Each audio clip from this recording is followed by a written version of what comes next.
The form was 17 pages long. Page 1 asked for the name of the requesting party. Page 9 asked for the biological classification of the requesting party. Page 14 asked whether the requesting party had ever, in the last 500 years, initiated armed conflict with a neighboring civilization. I filled out all 17 pages in 40 minutes. I have filled out worse forms. I once spent 3 days completing a requisition request for a replacement water filter on a base in a country I am not allowed to name. The filter cost $4. The paperwork cost me 11 hours and 2 pens. The Galactic Compact's archive request, Form 7 Provisional Delta, was, honestly, a pleasure by comparison. My name is Owen Garrett. I am 38 years old.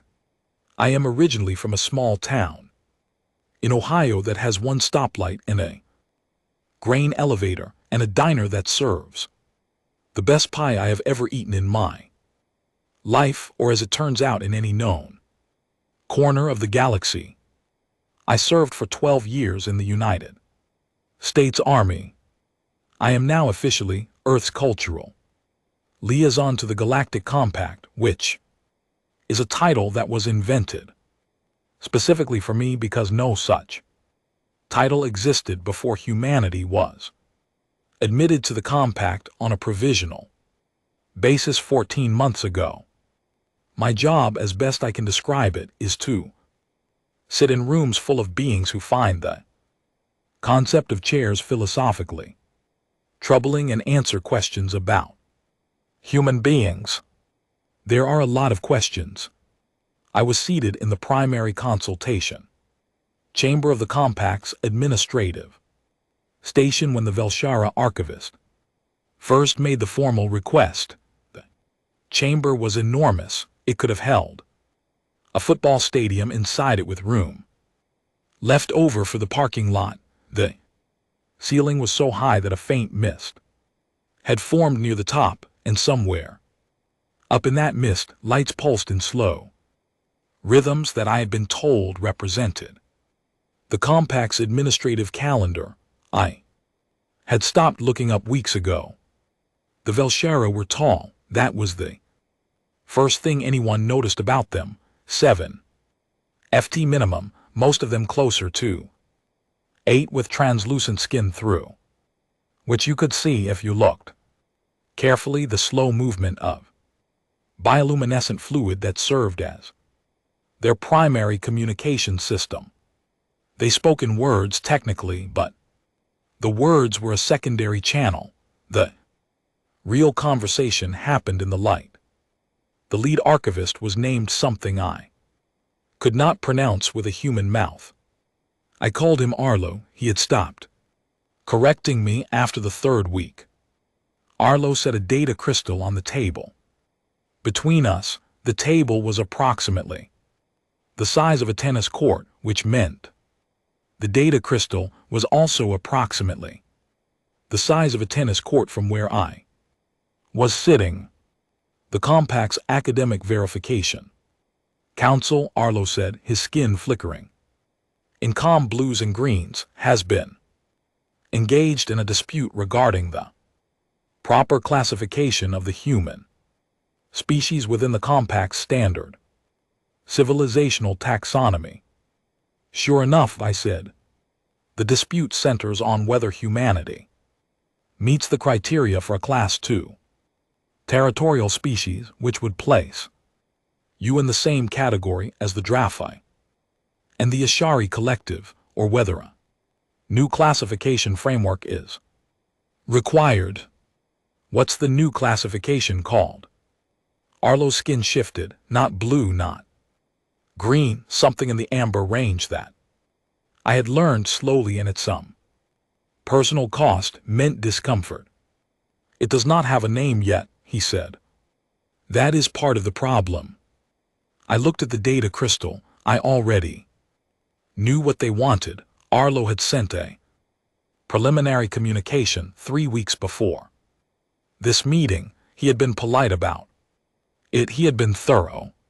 He had used, in the preliminary communication, the phrase representative sample of human conflict documentation 4 times, and each time he had surrounded it with so many diplomatic qualifications that the phrase nearly disappeared inside them.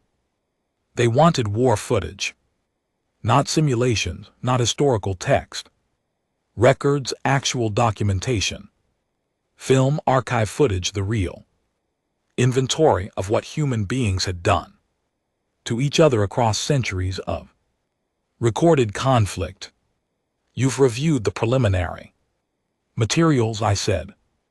Yes, Arlo's skin went very still.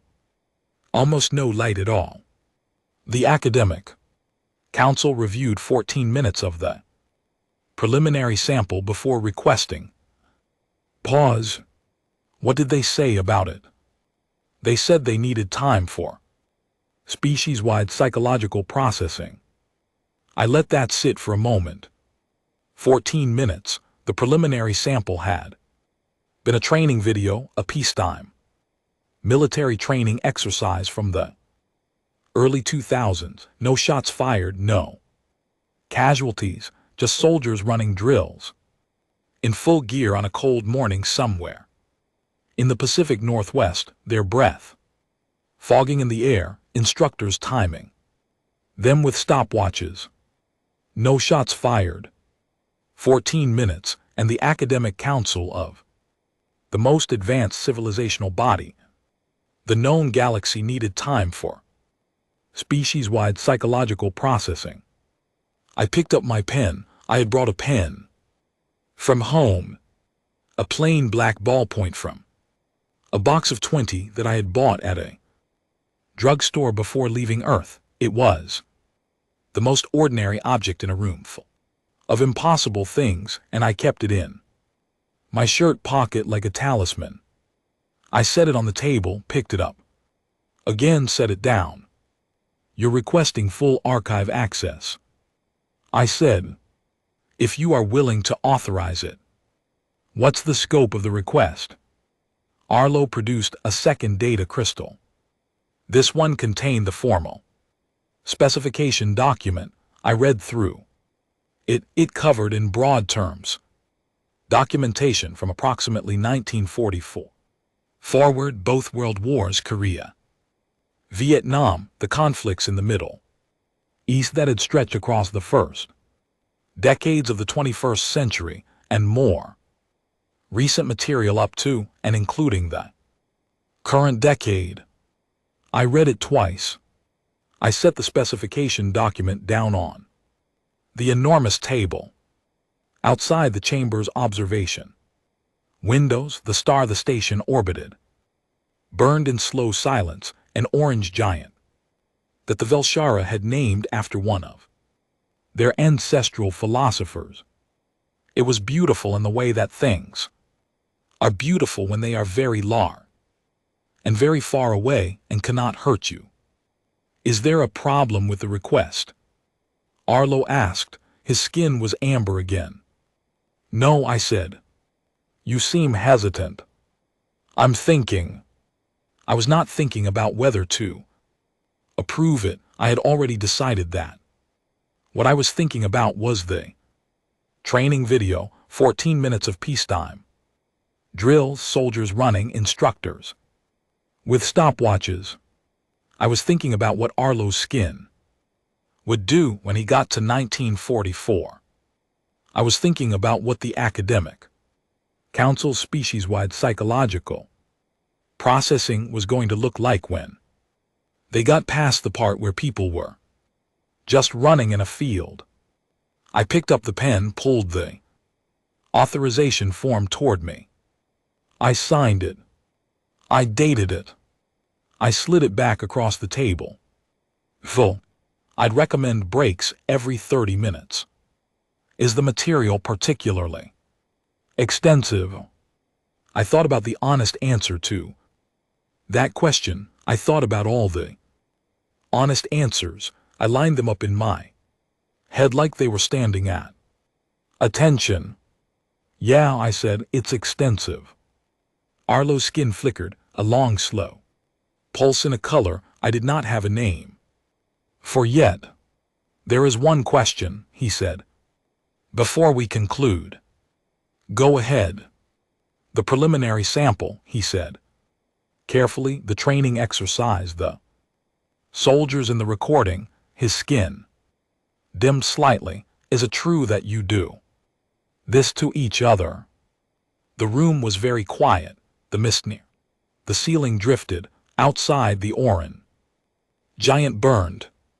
I thought about the question not because it was complicated, because it deserved a real answer, not a quick one.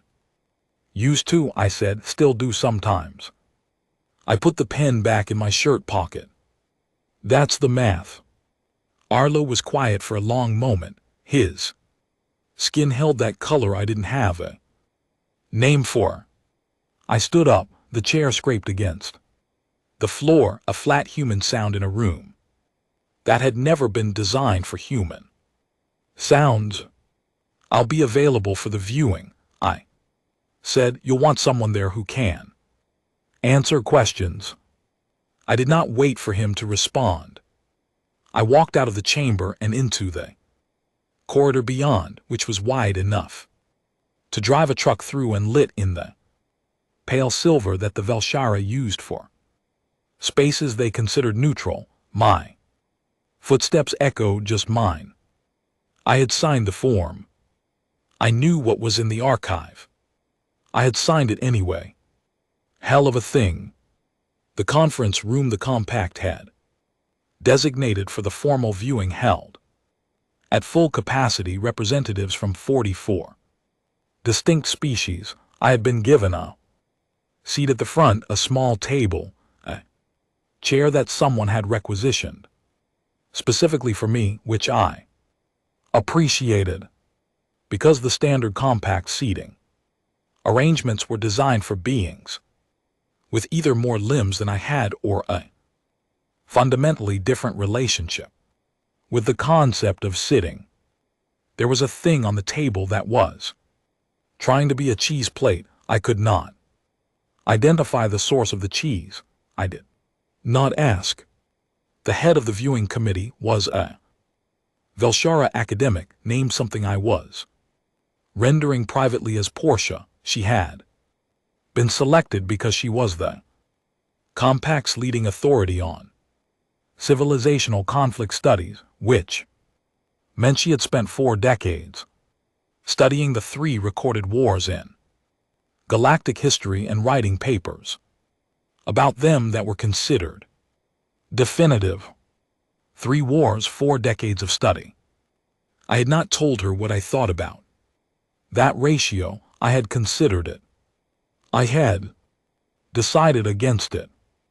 The purpose of today's session, Portia announced, her skin cycling through formal patterns of silver and white, is the academic documentation of human conflict methodology for purposes of civilizational classification.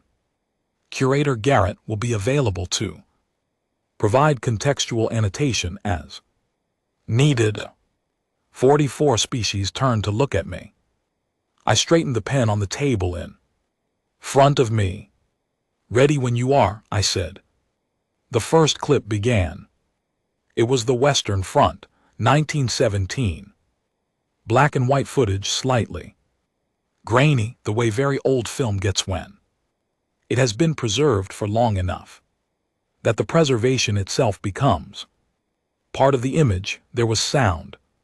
The archive team had done restoration work, cleaned up the audio as best they could, and what came through the chambers speakers was a low rhythmic percussion that vibrated at a frequency just below comfortable.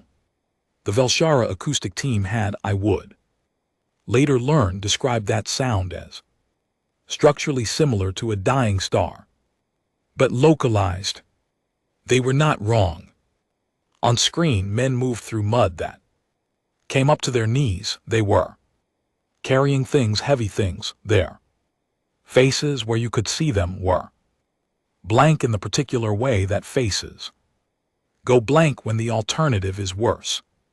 Portia stopped the footage at the 40-second mark. "Curator Garrett," she said. "Yes. Is this the section before the conflict begins?" I straightened the pen. "No," I said. The pen was not crooked. I straightened it anyway.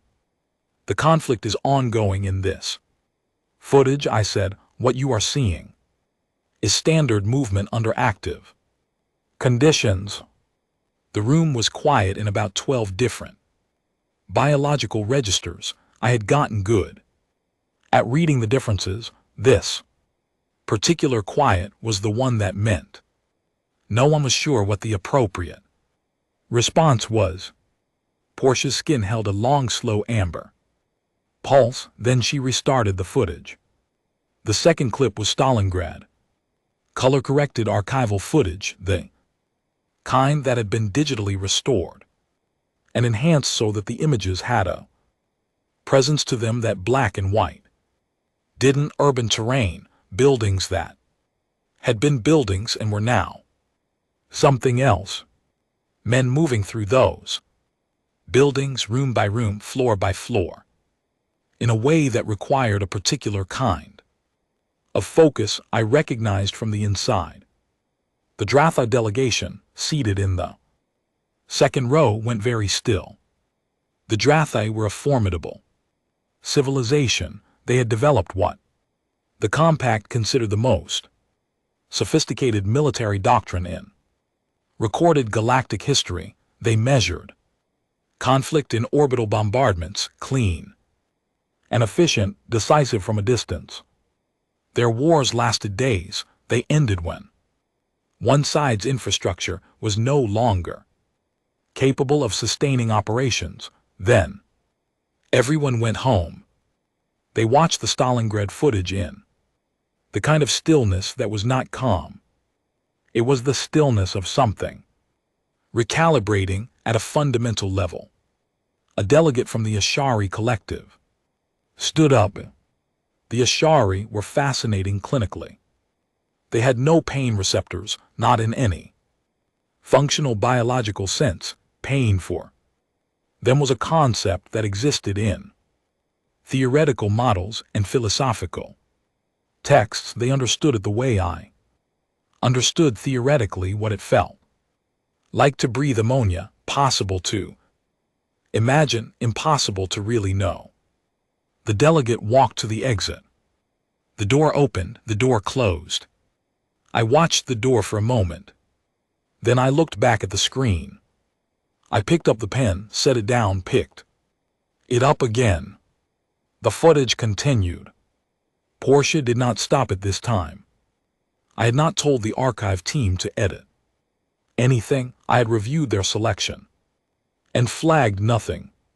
They had asked me, specifically and formally, to flag anything that fell above a certain threshold of intensity, and I had reviewed the full selection and flagged nothing, and they had asked me twice more if I was certain, and I had said yes both times, and they had not asked a third time, which was professional of them. There was no bottom to flag from. That was the honest answer. The archive was what it was, and any clip they had selected was, by definition, representative, because the archive was full of representative things, and the only question was which representative things you wanted to start with. I had let them choose. The Drathai were still very still. Around the 30-minute mark, a Velshera academic in the third row made a sound I had not heard before. Not a word, not a formal communication, just a sound that something produces when it is trying to process information that does not fit the existing categories. I straightened the pen on the table. It was not crooked. I straightened it. On screen, the city was still going. a delegate near the back from a species I was still learning to identify, leaned toward their neighbor and made a low, flickering gesture. Their neighbor responded with a gesture that I had learned meant something in the range of, I do not know, I do not know, I do not know. Portia stopped the footage. Curator Garrett, she said, her skin was not amber, it was a color I had not seen on a Velshara before, pale almost white, something that looked, if I was reading it right, like shock in a bioluminescent language. Yes, the individuals in the footage, the ones moving through the structures, she paused, they are doing this voluntarily. I thought about the honest answer. I thought about all the layers of the honest answer, the ones who enlisted, the ones who were drafted, the ones who went because there was no other option. The world they had been born into gave them, the ones who found somewhere inside that terrible machinery something they were good at and could not name and did not know what to do with afterward. It's complicated, I said. Portia waited. Some of them volunteered, I said. Some of them didn't have a choice. Most of them were just doing what the situation required.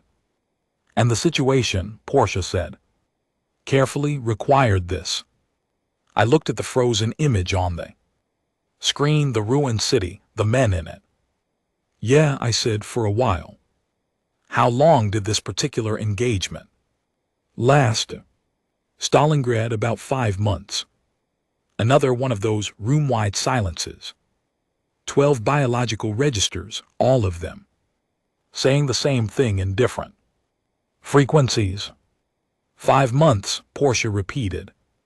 Give or take. In that terrain. Yes. Room by room. Yes. She was quiet for a moment, then she said very softly, in a tone that I suspected was not meant to be a formal statement, why did they not simply stop? I picked up the pen, turned it over in my fingers, set it down. They were, I said. Portia's skin went very pale again. Stopping takes time, I said. That's the part that's hard to explain. Starting is fast, stopping takes time. No one in the room said anything. The frozen image on the screen held its shape, the ruined city, the men, 5 months of room by room folded into a single still frame. Shall I continue? Portia asked. I looked at the cheese plate. I had not touched the cheese plate. I was not going to touch the cheese plate. Yes, I said, continue. The footage resumed. Outside the chamber's observation windows, the stars held their positions. Indifferent and enormous, the way stars always are. I straightened the pen. It was not crooked. I kept straightening it anyway. The compact called the recess at the 4-hour mark. Not because the session was scheduled to end, it was scheduled to run 6 hours. They called the recess because Porsche stood up in the middle of the 3rd footage block and announced in a voice that was carefully professional and not quite steady that the council required period of reflection before proceeding. I said that was fine. I said I would be available when they were ready. I took my pen and my untouched cheese plate situation and I walked out into the corridor. The corridor was cathedral-wide, lit in pale silver neutral tones, long enough that I could not see the end of it. I found a section of wall that was smooth and uninterrupted, and I sat down on the floor with my back against it, because the corridor did not have chairs, and I was tired of standing. I had a granola bar in my jacket pocket.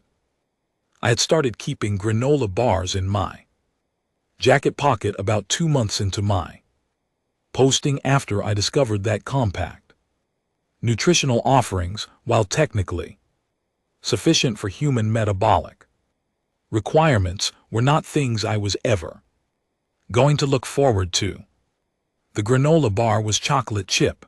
It was from a box of 18 I had brought from Earth in my personal luggage. I ate the granola bar. The corridor was quiet. Not the 12-register quiet of the viewing chamber, just regular quiet. The kind that happens when you are alone in a very large space and the only sound is your own chewing. I folded the wrapper corner to corner, then corner to corner again. I had been in this corridor before, not this specific corridor, but this situation, sitting somewhere waiting for other people to finish processing something that I had already processed years ago in a way that I was still not entirely sure counted as processing. 30 minutes in, I heard footsteps. Not Velshar of footsteps, which were nearly silent, the result of a foot structure that distributed weight in 7 contact points rather than 2. These were heavier, deliberate footsteps of something that had decided to come find me. The being that rounded the corridor bent was Shavarath. I had worked with the Shavarath Delegate Corps before. They were the Compact's foremost military theorists, which in practical terms meant they were the beings other civilizations called when they needed to understand why a conflict was happening and how to end it. Their civilization had fought 3 wars in recorded history. The shortest had lasted 9 days. Longest had lasted 11.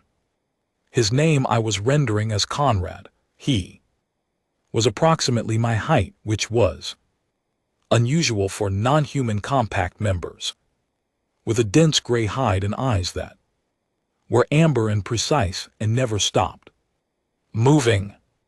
He sat down on the floor next to me. This surprised me. The Shavarath were not generally floor sitters. He set a data pad on the floor between us. The emergency assessment team has completed a preliminary taxonomy, he said, of human conflict methodology. That was fast. We began 3 weeks ago in your archive. Access was approved. He looked at the data pad. We had anticipated completing a thorough taxonomy before the formal viewing. We believed we had sufficient data from the historical text records. How many frameworks did you identify? 17, he paused. We had believed, based on our modeling of 300 civilizations, that the maximum number of distinct strategic frameworks any sapient species develops for prosecuting intergroup conflict is 5. I finished folding the granola wrapper. It was a very small square now. I kept folding it. We would like you to review the taxonomy for accuracy, Conrad said. He pushed the data pad toward me. I picked it up. I read through it. Conrad waited. He was good at waiting. The Shavarath were good at waiting. It was one of the things I liked about them. I read the taxonomy twice. I set the data pad back down on the floor. You're missing 4, I said.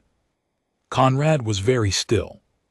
I would have had to look at a Velshar of skin to know what they were feeling. With Conrad, it was all in the stillness, the quality of it. This stillness was not the calm kind. 4 additional frameworks, he said. Yeah. Distinct from the 17 we identified. Distinct enough that they warrant separate categorization, in my opinion. I'm not a military theorist. You can disagree. Could you describe them? I described them. It took about 10 minutes. Conrad did not interrupt. He recorded everything on the data pad and did not ask me to slow down or repeat myself. When I finished, he sat with it for a moment. 21 frameworks, he said. It was not quite a question. At minimum, there's some overlap in some cases, where a single engagement used elements of multiple frameworks simultaneously, which makes clean categorization difficult. Conrad looked at the data pad, then he looked at me. Has humanity ever employed all of them simultaneously? He asked. It was a genuine question. He was not being dramatic. He was a military theorist asking a military question, the way military theorists do, which is with the particular calm of someone who has spent their life trying to understand things that reasonable beings would prefer not to think about. I thought about it. I actually thought about it. The question deserved a real answer. Briefly, I said, 44 to 45, hell of a thing. Conrad was quiet for a long time. Then he said, what ended it? I turned the granola wrapper over in my fingers, the small folded square. I had folded it as far as it would go. There was nowhere left to fold. We got tired, I said. Conrad waited. He seemed to understand that there was more. We're very good at getting tired, I said. Almost anything we start, eventually we get tired of. The problem is the eventually part, the gap between when something starts and when we get tired of it. I looked at the corridor ceiling, which was high and pale and silver and completely indifferent. That gap is what causes the trouble. How do you close it? Sometimes you can't. Sometimes you just have to wait for it to close itself. I put the granola wrapper in my jacket pocket. Sometimes someone makes a decision that shortcuts it, ends it faster than the natural trajectory would suggest. I paused. That's rarer, but it happens. Conrad looked at the data pad again, at his 21 frameworks. You are a difficult species to model, he said. I know. Every projection we build, there is a variable we cannot account for. What variable? He was quiet for a moment, amber eyes moving, processing. The point at which you stop, he said. We can model initiation, escalation, tactical adaptation, resource allocation, duration under various conditions. He looked at me. We cannot model the stopping. It does not follow from the other variables in the way it should. I thought about that. No, I said, it doesn't follow. That's the point. What do you mean? If stopping followed logically from the other variables, it would happen sooner. I leaned my head back against the wall. The fact that it doesn't follow logically from anything is what makes it real. When it happens, it's not a calculation, it's a choice, and choices don't follow from variables. Conrad looked at the data pad for a long moment. Then he stood up. The committee will be reconvening in 20 minutes, he said. They will want to continue the footage review. I'll be there. He picked up the data pad, stood for a moment in the pale corridor light. Curator Garrett, he said. Yeah. The footage from the second clip, the urban engagement. Stalingrad. The duration, the conditions. He paused. The beings in that footage, the ones moving through the structures. Yes. They were afraid. It was not a question. He was a military theorist. He had watched the footage the same as everyone else. Yes, I said. And they continued anyway. Yes. He was quiet for a moment. Not the Calculating kind of quiet, something different. That is the variable, he said. He walked away down the corridor. His footsteps faded. I sat on the floor a while longer. Then I stood up, straightened my jacket, went back to the viewing chamber. The footage was waiting. I want to be precise about what happened next because there is a version of this story that makes it sound intentional. An act of strategy, something planned. It was not. Someone on the archive preparation team queued the wrong file. I have spoken to the team lead about it since. She is a young woman named Claire who has been with the Compact Documentation Division for 3 years and who, when I spoke to her after the incident, looked like someone who had spent 3 days not sleeping and was not sure whether to be horrified or resigned. I told her it was all right. I meant it. The file that got queued instead of the approved historical segment was a folder that had been placed in the wrong directory during the upload process. It was not historical footage. The folder contained documentation from a conflict that had concluded 14 months ago. Current decade, current hardware, current methods, the kind of footage that, unlike the grainy black and white of 1917 or the color-corrected archive of the 1940s, had the flat, high-definition clarity of a recording that was made yesterday. The screen came on. The first image was a landscape. I knew the landscape. My hands went flat on the table in front of me. I recognized the ridgeline, the particular color of the soil, which was a reddish-brown specific to that region, and that elevation, the way the vegetation grew in sparse clusters along the lower contours. I had been there. I had stood on that soil. I had looked at that ridgeline from below, from a position I am not going to describe in detail, in circumstances that are also something I am not going to describe in detail. I was not in the footage.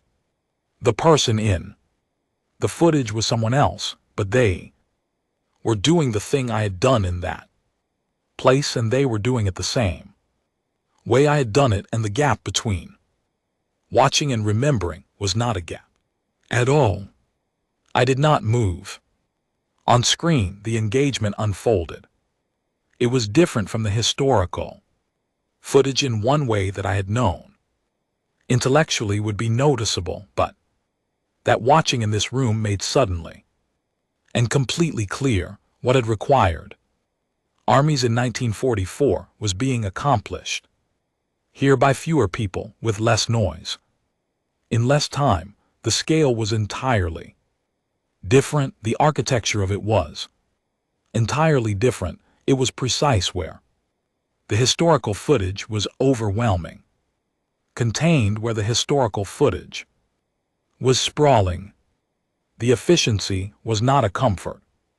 I have thought about this since, about why efficiency is not a comfort, and I think the answer is this: scale in the historical footage created a kind of distance. The numbers were so large they became abstract. The landscape was so destroyed it became symbolic. You could hold it at arm's length and call it history.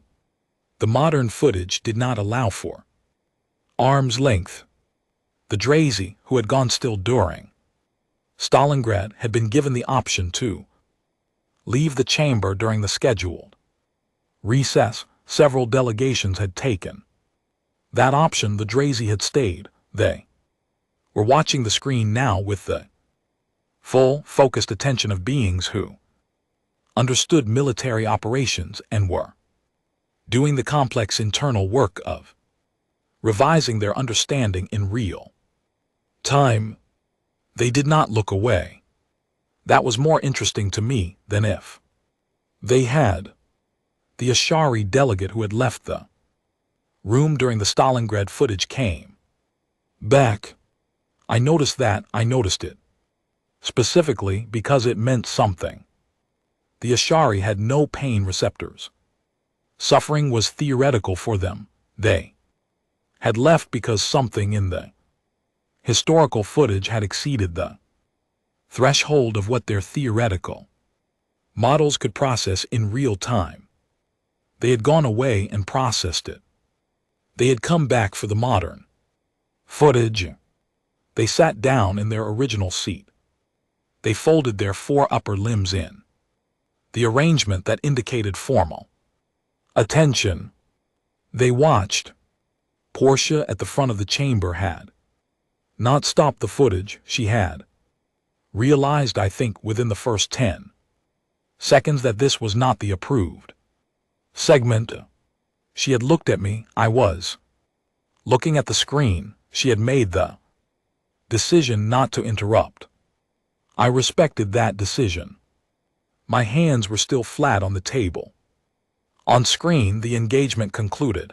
The landscape held its shape afterward, the ridgeline, the reddish-brown soil, the sparse vegetation. The screen went dark. For a long time, nobody said anything. Then Portia said carefully, "Curator Garrett, can you confirm the time period of that documentation?" "Current decade," I said, "within the last 2 years." The room processed that. "The individuals we observed," said a Velshara academic from the 3rd row. Her skin was cycling through colors I did not have names for, the number of individuals conducting that engagement. I knew where this was going. "Yes," I said. "How many?" I told them. 17. 17 people. The Drazi delegate, who had been still and attentive and professionally composed for the entirety of the viewing session, made a sound, not a word, not a formal communication, just a sound that a being makes when a calculation completes and the result does not match any expected output. Conrad, who was seated with the Shavarath delegation, was writing something on his data pad. He did not look up. He wrote for a long time. I looked at the granola wrapper in my jacket pocket. I could feel the edges of it, the small folded square. I took it out, turned it over in my fingers. Portia was looking at me. Her skin was that pale, almost white color again. The one I had come to understand meant that she was past the categories she had available.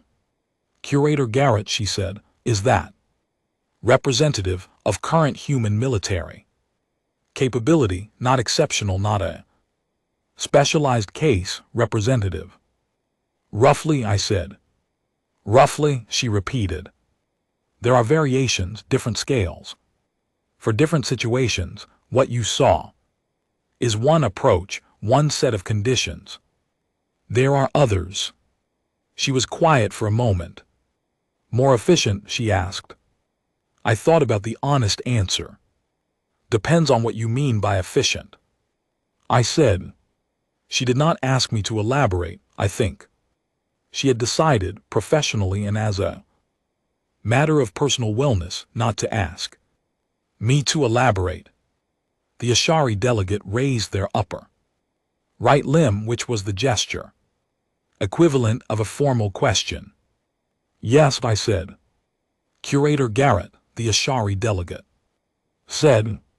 Their voice was even and precise, and entirely without the biological markers of distress that most species displayed in situations like this. Because they did not have those markers. Because that was not how they were built. "I have a question about the personnel." "Go ahead." "The soldiers conducting the engagement. We observed, they paused. Do they want to do this?" The wrapper was in my fingers. I had folded it as far as it would go. 3 hours ago, I turned it back. The landscape on the screen was dark. Now gone, just a dark screen and the reflection of the room in it. I looked at the reflection, 44 species. One human, the lights of the chamber. Overhead. Some of them, I said. The room was very quiet. That's not the scary part, I said. Nobody asked me what the scary part was. I put the wrapper back in my pocket. Portia declared a recess. I sat at my table and did not move for a long time, and the room slowly emptied around me, and the dark screen held its reflection, and outside the observation windows, the orange giant burned at its comfortable distance, and I thought about a ridgeline and reddish-brown soil, and the gap between watching and remembering that is not a gap at all. Claire came to find me about 20 minutes later. She stood at the edge of the chamber, young and exhausted, and she said she was sorry about the wrong file. And I told her it was all right, and I meant it. Some things that are accidents are also, in some deep structural way, correct. Hell of a thing. The full assembly of the Galactic Compact had not convened in 300 years. I want you to understand the scale of that. 300 years is a long time for humans. We barely managed to hold a civilization together for 300 years without something collapsing or splitting or burning itself down and starting over. 300 years for the Compact was a medium-length administrative cycle, the kind of gap between major events that historians note as a quiet period. They had convened for a collision between two star systems 300 years ago, a natural event that threatened 6 inhabited worlds and required coordinated evacuation. They were convening now for Earth, for us, for the question of what exactly to do with a species that had spent its recorded history doing the things that the viewing session had documented, and that had somehow also, in between all of those things, produced philosophy and mathematics and music, and a woman named Claire who felt genuinely terrible about a filing error. The assembly hall was beyond anything I had seen yet in my 14 months with the Compact. The viewing chamber had been football stadium large. The assembly hall was the kind of space that had its own weather. There was near the upper levels a thin layer of cloud, real cloud, water vapor, collecting near the vaulted ceiling and cycling through a microclimate that no one had designed and that had developed on its own over the centuries of the building's use. 400 delegates plus the observer corps, the academic attendees, the documentation staff, all of them in one way or another waiting for me. I had been given 5 minutes. 5 minutes to speak on behalf of 8 billion people and all the centuries behind them. I had not written anything down. I want to explain why. It is not because I was arrogant about my ability to improvise. It is not because I did not take it seriously. I had thought about what to say for the 3 days between the footage incident and the assembly date. I had thought about it the way you think about something that matters, which is constantly and from every angle and never quite to a conclusion. Every time I tried to write it down, what I wrote felt wrong. Not wrong in content, wrong in the way that a prepared speech, wrong for a conversation that is real. I was not speaking to a board. I was not submitting a report. I was standing in a room with 400 beings who had watched what humanity had done to itself and were now waiting for me to explain it in a way that gave them something to work with. You do not prepare for that, you just show up. I walked to the speaker's podium. It had been adjusted for human height, which I noted and appreciated. The adjustment was a small thing. It meant that someone had thought about me as a person, standing at a podium and not as a representative delivering a formal address, and I found that thought useful as I looked out at 400 species worth of faces and skin lights and amber eyes and upper limb arrangements that indicated formal attention. You want to know if we can stop, I said. No introduction, no context, just that. The assembly was quiet. I know that's the question, I said. You've been professional about it. You framed it as a classification inquiry, taxonomic matter, and it is those things, but underneath all of those things, what you actually want to know is whether what you saw in that chamber is what we always are, or whether it's one part of what we are. I looked at the Drazy section. We have stopped, I said, hundreds of times. That is also in the archive if the viewing committee got that far. A few delegates made the gestures that indicated active attention. Conrad in the Shavarath section was watching me with those amber eyes. I am going to tell you about some of those times, I said, not because I want to balance the account, not because I want you to feel better about what you saw, but because if you're going to classify us, you need the whole picture. I told them about the morning after a war ended, not a famous morning, not one that appeared in history books with a capital letter and a date, a small morning, a town where two armies had been fighting for months, and then on a specific day the fighting stopped, and the morning after that day people came out of the places they had been hiding and stood in the street and looked at each other.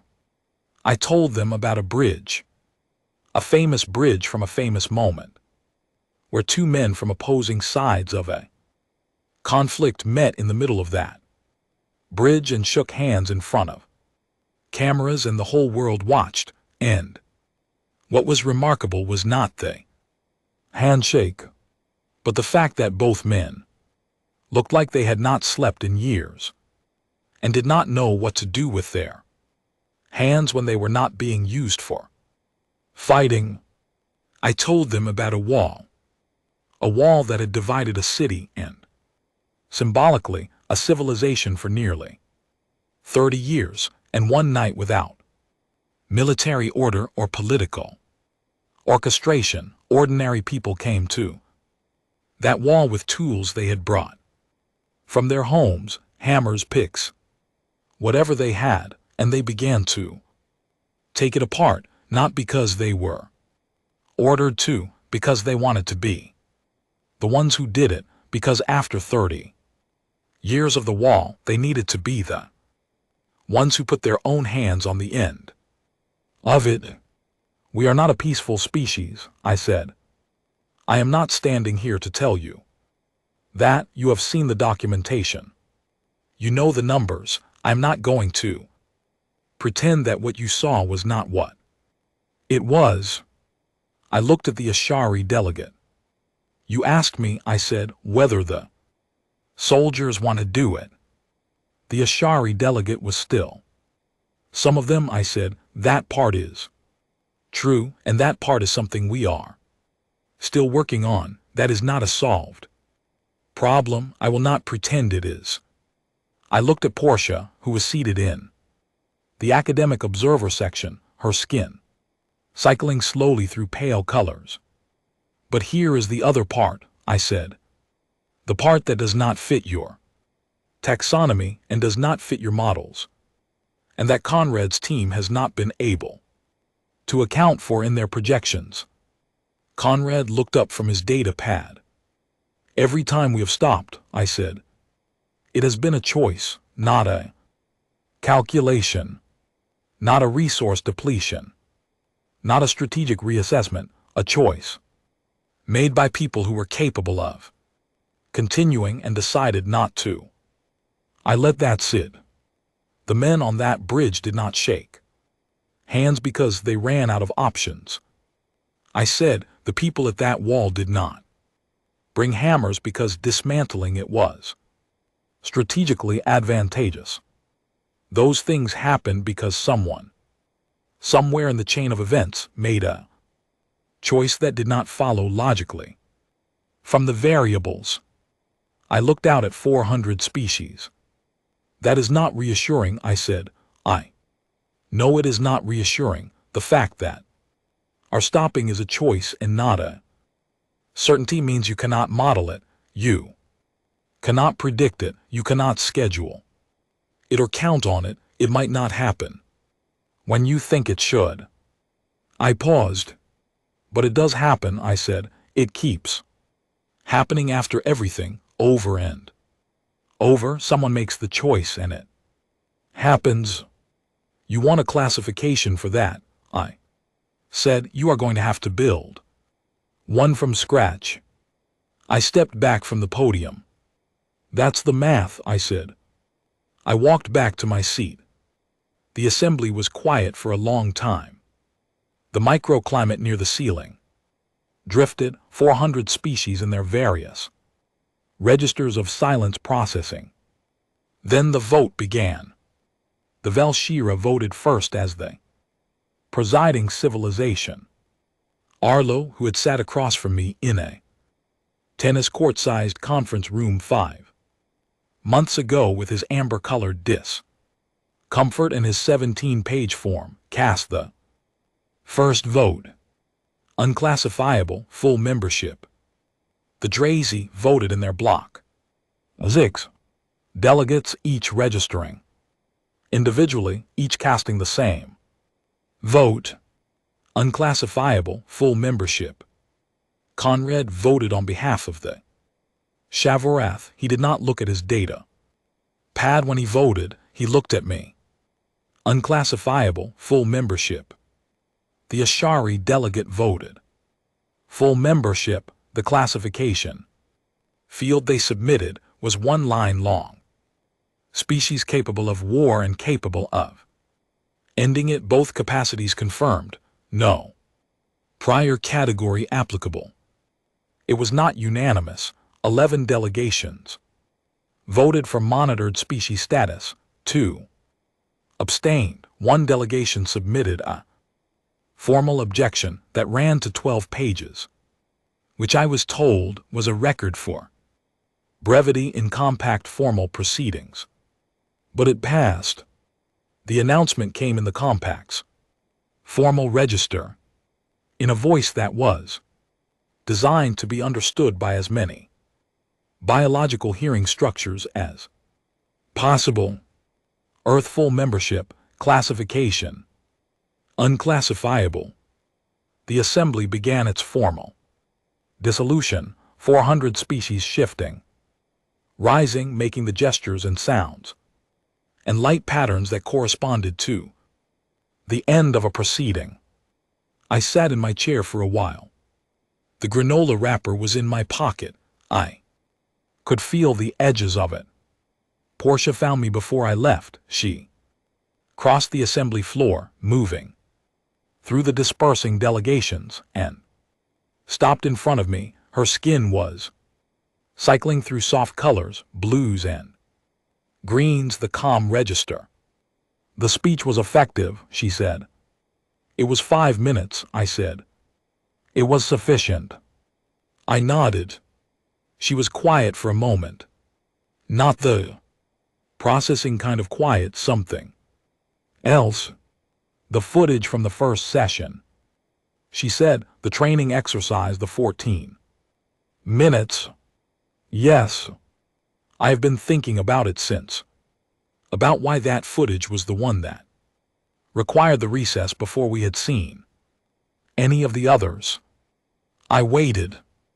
It was not the activity itself, she said, the drilling, the movement. Her skin dimmed slightly. It was the Faces. I did not say anything. They were not frightened, she said.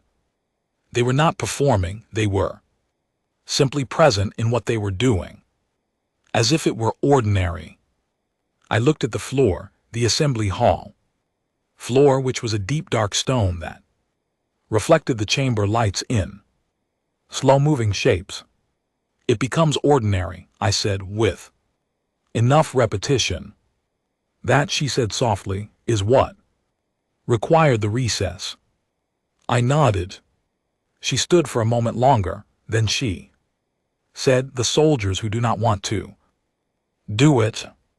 I looked up. You said some of them do not want to. She said that both are true. Yes. What happens to the ones who do not want to? I thought about all the honest answers. I thought about the ones I knew personally, the ones who came home and found that home was a concept that needed rebuilding from the foundation. The ones who sat in rooms and talked to people who were trying their best to help with varying results, the ones who found something to do with their hands. That was not the thing, and slowly over time, the hands became theirs again. The ones who did not make it to that last part, the ones the math did not work out for. They come home, I said. Porsche waited, her skin was still. We are still working on what that means, I said. She held that for a moment. Then she flickered a slow pattern that I did not have a name for, not amber, not white, something in between, something that, if I was reading it right, was the closest thing the Velshara had to acknowledgement of something that did not have a resolution. She walked away. I stood in the assembly hall a while longer, until the last of the delegations had filed out and the space was empty. 400 species down to one human standing in a hall that had its own weather. The microclimate near the ceiling drifted, a small cloud, pale and quiet, forming and dissolving in the still air of the ceiling vault. I put my hand in my pocket, found the wrapper, turned it over in my fingers. One more time. I did not throw it away. I kept it. I walked out of the hall and into the corridor beyond, which was wide and pale and silver and long enough that I could not see the end of it. My footsteps echoed. Just mine. Outside, somewhere past all the walls of the station, the orange giant burned at its comfortable distance. Earth was 12 light years away, 8 billion people going about the business of being human, which was complicated and occasionally awful, and also underneath all of it something that kept choosing to continue. We were unclassifiable, full members, still working on what home meant. Hell of a thing.